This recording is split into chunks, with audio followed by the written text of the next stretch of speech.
Saludos amigos, bienvenidos a nuestro programa del Comité de Prensa, Radio y Televisión de la Revista de Derecho Puertorriqueño. Se dirige a ustedes Yanilda Núñez López, estudiante de Derecho de la Pontificia Universidad Católica. Les dejo con mi compañero Nelson Rodríguez Vargas, que les estará presentando a nuestro invitado especial.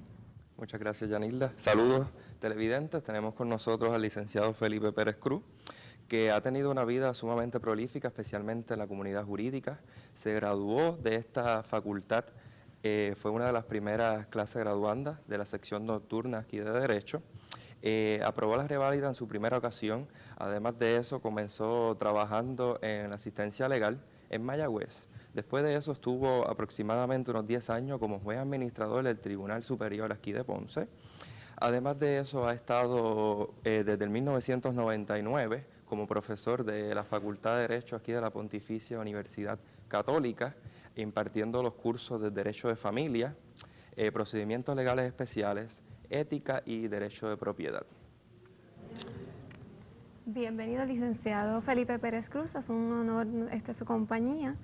En el programa de hoy analizaremos el impacto de los medios de comunicación en los trámites judiciales. Nos gustaría saber su opinión al respecto. Bueno, primeramente tenemos que ver y ir a la Constitución del Estado Libre Asociado de Puerto Rico. Más bien el tema debe girar, a base de lo que usted ha dicho, sobre el artículo 2, que es la Carta de Derechos de la Constitución, que tiene que ver con la libre expresión y la libertad de prensa que tienen todos los puertorriqueños bajo nuestro sistema de gobierno. El artículo 2, sección 4, que tiene que ver con el debido proceso de ley, la sección 7, que tiene que ver con la libertad de prensa, pues son la parte de la Constitución que realmente tienen que ver con este tema. Okay. Quisiéramos saber, para efectos de todos los televidentes, que entendemos que existe un derecho fundamental, especialmente a todo acusado, cuando la investigación se ha tornado en su contra, a la presunción de inocencia. ¿Qué efecto, si alguno, tendría con respecto a los medios de comunicación y esa presunción de inocencia? Bueno, primero tenemos que analizar, la presunción de inocencia es parte del debido proceso de ley y cubre una gama de circunstancias que hay que cumplir con ellas para poder garantizar ese derecho. Primero, si es un sospechoso, pues hay que hacerle las advertencias, ¿verdad?, de que puede incriminarse con todo lo que diga y que todo lo que diga pues, puede utilizarse en su contra. Si va a ser sometido a un juicio, pues hay que determinarle causa para arresto, causa probable. Esto no quiere decir que la persona sea culpable, sino que existe la posibilidad de que pueda haber cometido un delito y sigue presumiéndose inocente. La presunción de inocencia acompaña a toda acusada, a toda persona que se acusa de un delito o que se le imputa la comisión de un delito, desde que se radica la denuncia y se determina causa o se radica la acusación en casos graves. Y finalmente hasta que hay un veredicto, si es que se ve por jurado, o un fallo, si es que se ve por tribunal de derecho, que es lo que el público dice, se vio por el juez. Hasta el momento mismo en que el jurado emite su veredicto o el juez emite su fallo, esa persona tiene que presumirse inocente. Y eso es parte del debido proceso de ley. Inclusive también, si el fiscal ha tomado declaraciones juradas o tiene evidencia que el fiscal no va a utilizar o que el fiscal entiende que le es adversa a él, a su causa, y beneficiosa al acusado, si el acusado reclama esa prueba, hay que dársela, porque eso es parte también del debido proceso de ley. Especialmente queremos saber cuál es el impacto que hay sobre esos deberes éticos que tiene el abogado, no tan solo con nuestros tribunales de justicia, sino también con la sociedad. O sea, ¿qué impacto puede tener el hecho de que los abogados y los fiscales empiecen a comentar y alardear sobre sus casos en la prensa, en el periódico, en la radio? ¿Cuál sería? Bueno, ahí tenemos que, por eso le dije al principio, tenemos que ir a la libertad de expresión. Esa es parte de la libertad de expresión que contiene el artículo de la Constitución de Puerto Rico. Eso es un derecho que tiene todo ciudadano y también lo tiene el pueblo de Puerto Rico, que es el fiscal, lo tiene el abogado defensor, pero desde el punto de vista del abogado, el fiscal también es un abogado, porque es el abogado del pueblo de Puerto Rico. Hay unos cánones de ética, ¿verdad?, que ellos tienen que cumplir con esos cánones de ética, pero por otro lado están los derechos del acusado, de que tiene la libertad de expresión. Y el abogado, tanto el fiscal como el abogado defensor, tiene que cumplir con esos cánones de ética. ¿Nos podríamos dar más acerca de los cánones de ética respecto al abogado y su cliente? Sí, los cánones de ética profesional que rigen la conducta de los abogados en Puerto Rico se aprobaron en Puerto Rico ya para la década del 70, se enmendaron en el 80. Hay unos proyectos que se redactaron, todavía no han sido aprobados por el Tribunal Supremo de Puerto Rico, y es que tienen que ser aprobados por el Tribunal Supremo de Puerto Rico y no por la legislatura, porque todo lo que tiene que ver con la rama judicial, el Tribunal Supremo de Puerto Rico es el que tiene el poder inherente para regularlo. Y los cánones de ética que hay actuales, pues yo entiendo que no se ajustan a la realidad actual de Puerto Rico. Ya han pasado varias décadas y tienen que ser un poco más liberales, pero los abogados están sometidos a esos cánones de ética. No pueden comentar los casos en la prensa de una manera detallada. Yo creo que hoy en día se está comentando un poquito más allá, ¿verdad? Pero tiene que ver que también, por otro lado, la libertad de expresión y la libertad de prensa, que los periodistas tienen que cumplir con su deber de informar al público, y por ahí le llaman la ley de la mordaza, que no es ninguna ley, no es otra cosa que el poder que tiene el tribunal. ¿Para qué? Para poder controlar las expresiones que haga en público, tanto el fiscal como los abogados, en relación al caso. Esto es para poder evitar un juicio, que no se tenga un juicio justo e imparcial y que se juzgue en los medios de comunicación. Okay. Para efectos de nuestros televidentes, queremos hacer mención que estamos hablando del Canon 13 de Ética Profesional, que trata sobre la publicidad sobre casos criminales pendientes. Y en forma sintetizada, queremos que ustedes entiendan qué es lo que estamos hablando. El abogado y el fiscal deben abstenerse de publicar o de cualquier manera facilitar la publicación en periódicos o a través de otros medios informativos, detalles u opiniones sobre casos criminales pendientes o que señalen la probabilidad de casos criminales futuros, pues tales publicaciones pueden obstaculizar la celebración de un juicio justo e imparcial y perjudicar la debida administración de la justicia. Cuando circunstancias realmente extraordinarias requieran hacer manifestaciones, la expresión debe limitarse a las constancias de los autos, sin hacer referencia a la prueba de que se dispone o los testigos que se utilizarán, ni el contenido de sus testimonios. Tanto el abogado defensor como el fiscal deben evitar en lo posible ser retratados para fines publicitarios, y es impropio que un abogado o fiscal aparezca en retratos relacionados con casos criminales en los cuales participa o haya participado.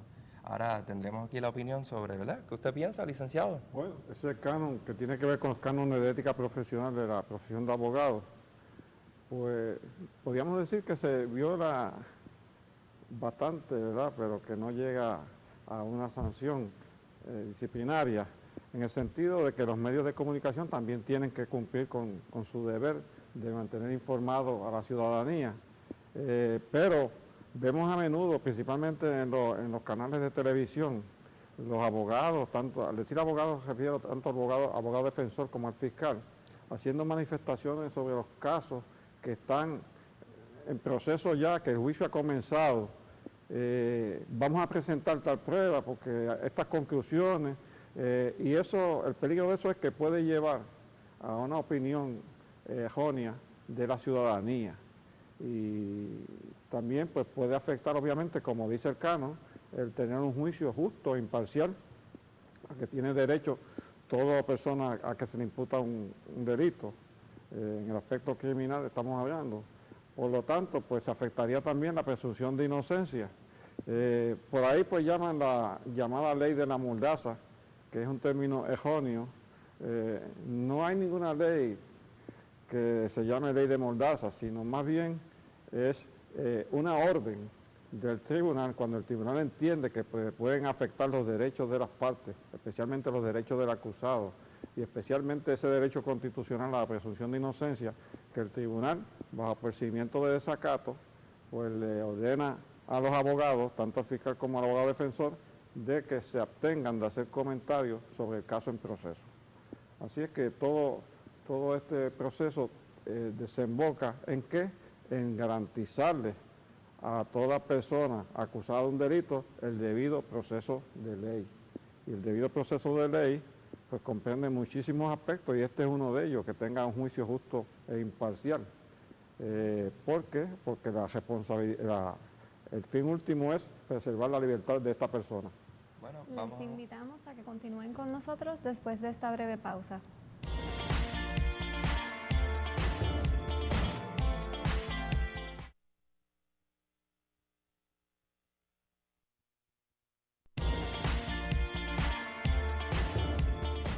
Buenas tardes. Antes de esta pausa estábamos hablando con el licenciado Pérez Cruz sobre evaluar el impacto de los medios de comunicación en los trámites judiciales y el comportamiento ético de los abogados al exponer información pertinente a casos judiciales en la prensa. Es pertinente preguntarle, licenciado, ¿cómo se puede evitar que se contamine un jurado pues, con esta violación a este canon ético? Bueno, el término contaminación pues, es un término, digamos, ambiguo, ¿verdad? Pero podríamos decir cómo un jurado puede no ser imparcial, ¿verdad? Por la publicidad que se le dé a un caso o por las expresiones que hagan los abogados en los medios de comunicación.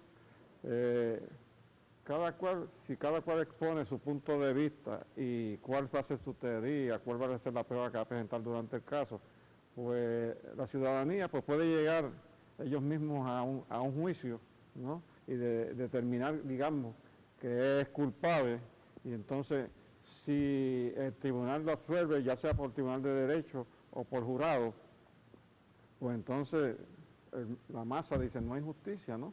Y es que hay unas cuestiones, reglas de evidencia que es admisible, evidencia que no es admisible. No todo lo que se diga es admisible en un tribunal. No todo objeto es admisible en un tribunal. Y por eso pues puede llevar como dije anteriormente, una idea errónea en cuanto a la culpabilidad o no culpabilidad de un acusado que se presume inocente. El jurado, pues muchas veces el juez determina que debe secuestrar al jurado, secuestrar entre paréntesis, ¿no? Okay. Esto lo que quiere decir es que el jurado no va a ir a su casa, sino que va a permanecer unido y por lo general se utiliza un hotel, se envían alguaciles del tribunal para que estén las 24 horas con ese jurado, cuando el tribunal estima que cualquier otra evidencia externa puede afectar el veredicto del jurado. Yo lo utilicé en una ocasión, en el caso de Pueblo versus Zagaldía, fue un caso que llegó hasta el Tribunal Supremo de Puerto Rico, que fue, por cierto, fue el primer legislador contra quien hubo un veredicto, porque fue por jurar un veredicto de culpabilidad en Puerto Rico. En ese caso, pues yo entendí que el jurado debía mantenerse unido hasta que finalmente emitiera su veredicto.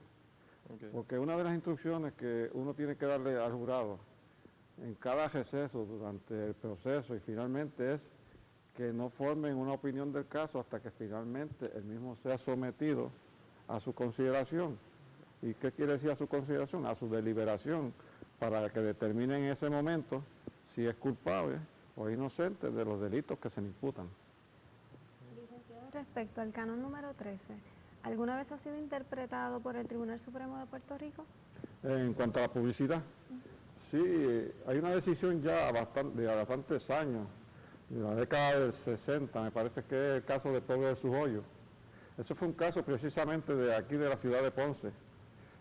Fue un caso bien notorio en esa época, porque el doctor Hoyo era una persona bien conocida aquí, y había una joven estudiante de enfermería, Vicenta Ortiz Vives, y a él se le imputó el asesinato de esta estudiante de enfermería Y el abogado estaba en esos años comenzando, que llegó a ser uno de los mejores abogados criminalistas de Puerto Rico, el licenciado Héctor Lugo Bugar, con quien posteriormente me honré con su amistad.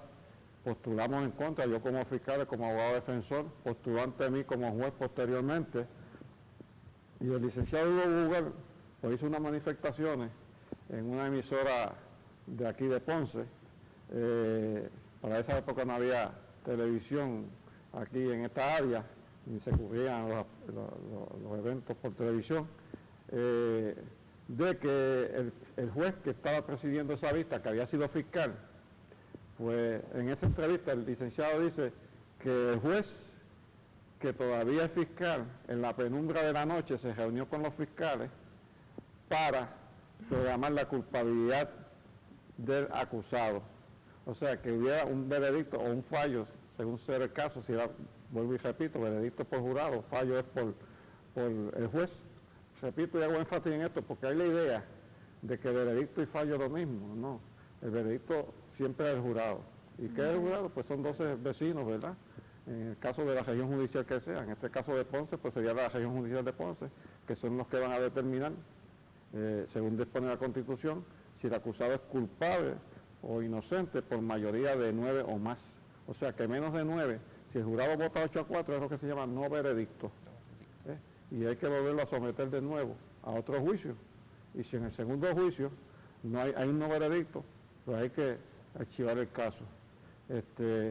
Pues se entendió que esas expresiones del abogado afectaban el juicio que estaba ventilándose en esos momentos. Okay. En mencionado caso, ¿fue sancionado el licenciado Lugo Bugar? Sí, fue amonestado. Por ahí hay la idea de que si se amonesta a un abogado, eso no es una sanción, eso es una sanción. Eso va al récord del abogado.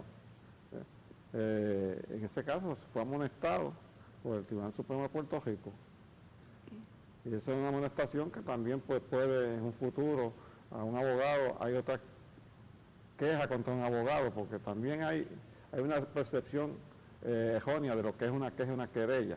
En cuanto a los abogados, lo que se radica es una queja que tiene que ser bajo juramento, y esa queja pues se le notifica copia de ella, el secretario del Tribunal Supremo le notifica copia al abogado, y el abogado tiene 10 días para contestar la misma y notificar copia de su contestación a la persona que se quejó, que es lo que se conoce como el quejoso, ¿verdad? Por correo certificado con acuse de recibo. Luego que se recibe la contestación, y si no se recibe la contestación, pues al expirar los 30 días, pues el secretario del Tribunal Supremo envía la querella al Procurador General para que éste investigue y rinda un informe con recomendaciones al Tribunal Supremo de Puerto Rico. Cuando esa recomendación llega al Tribunal Supremo, se reúne en pleno, pueden determinar archivar la querella o desestimarla si es que no hay prueba suficiente, sancionarla en ese mismo momento sin necesidad de ningún trámite ulterior. Por ejemplo, si acepta que cometió la falta disciplinaria, pues ¿para qué proseguir?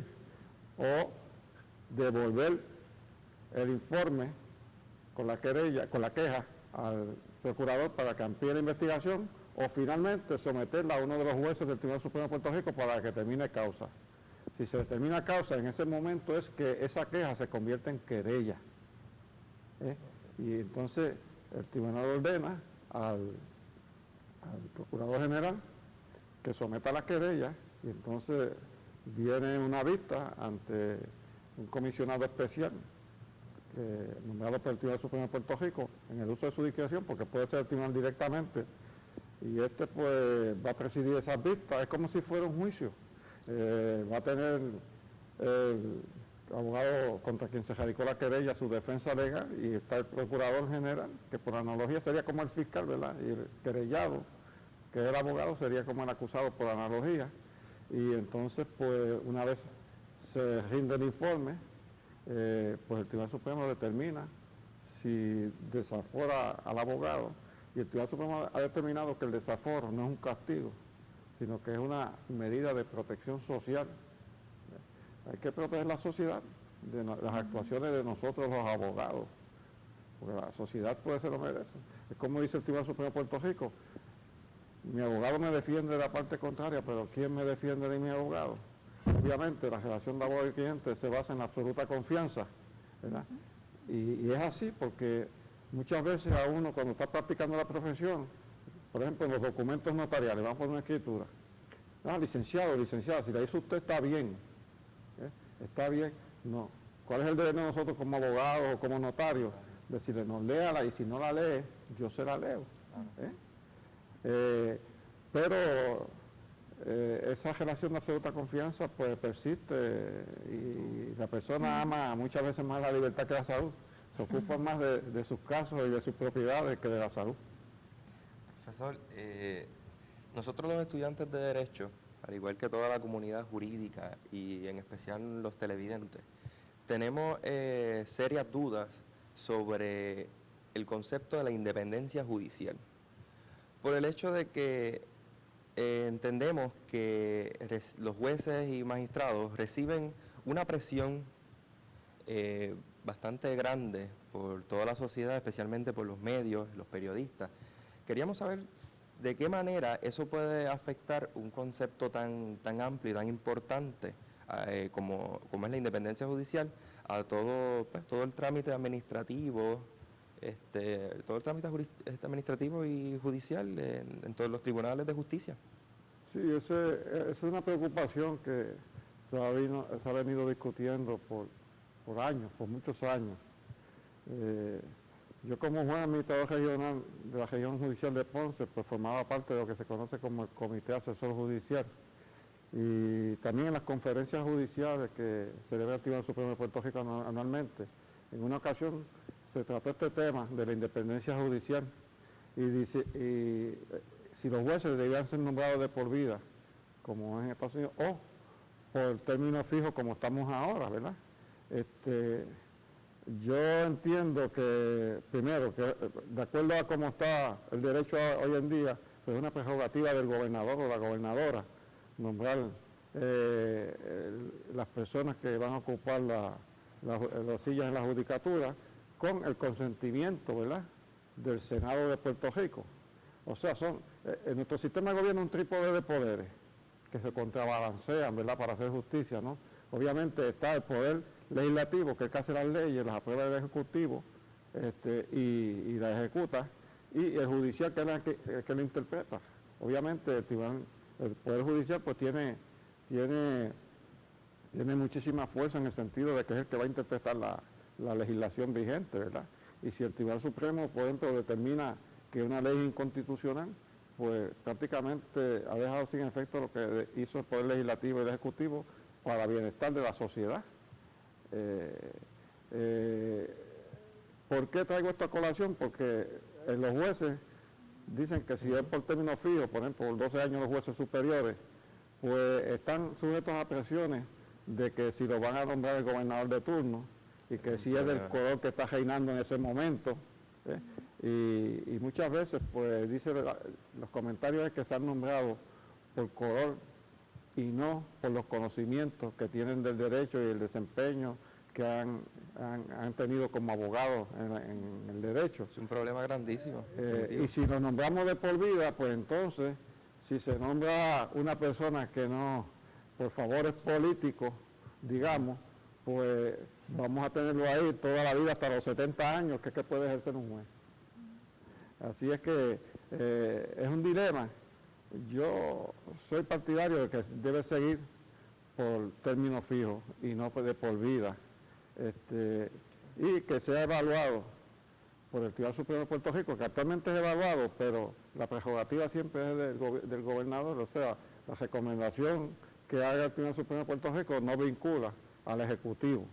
¿Qué soluciones usted entiende que son viables para aminorar el impacto del comportamiento de los abogados y el comportamiento de los medios noticiosos en los trámites judiciales?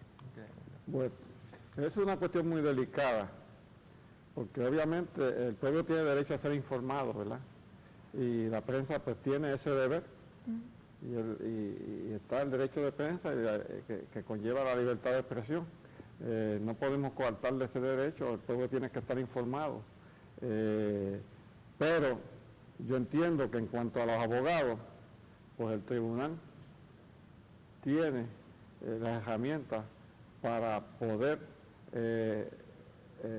evitar que los abogados hagan ciertas expresiones o ciertos actos ante el público y ante los medios de comunicación de que vayan a afectar esos derechos constitucionales que tiene toda persona que es imputada de un delito, principalmente el derecho a tener un juicio justo e imparcial y el derecho a que se presume inocente, que no sea juzgado de hecho, como es juzgado muchas veces, ¿verdad?, de que la gente dice, no, ese es culpable, ¿no? Y hasta que finalmente no hay un fallo de culpabilidad o un veredicto de culpabilidad, esta persona goza una presunción de inocencia. Así es que yo entiendo que el tribunal tiene las herramientas. Ahora, en cuanto al derecho de la prensa, pues es un derecho constitucional que tenemos que ver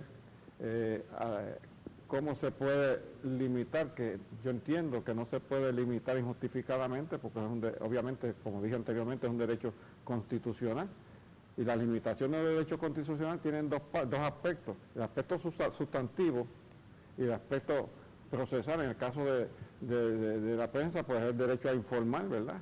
Y una ley que prohíbe ese derecho, pues estaría violando ese aspecto constitucional. Para ir finalizando, entendemos que el conversatorio ha sido extremadamente bueno. Hemos tocado muchos temas de mucha trascendencia y de gran importancia en la sociedad. Entendemos que los cánones de ética establecen unas normas mínimas que deben guiar a los miembros de la profesión en el desempeño de su delicada e importante labor. Enfatizamos el hecho de que la meta de todos los abogados debe siempre ser la de actuar a un nivel superior de lo mínimo pautado por dichos cánones.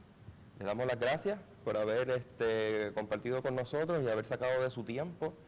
Entendemos que es un excelente recurso y que todos los televidentes le vamos a sacar un gran provecho de este programa por medio de la revista de la Pontificia Católica de Puerto Rico, de nuestro comité Radio y Televisión. Muchas gracias.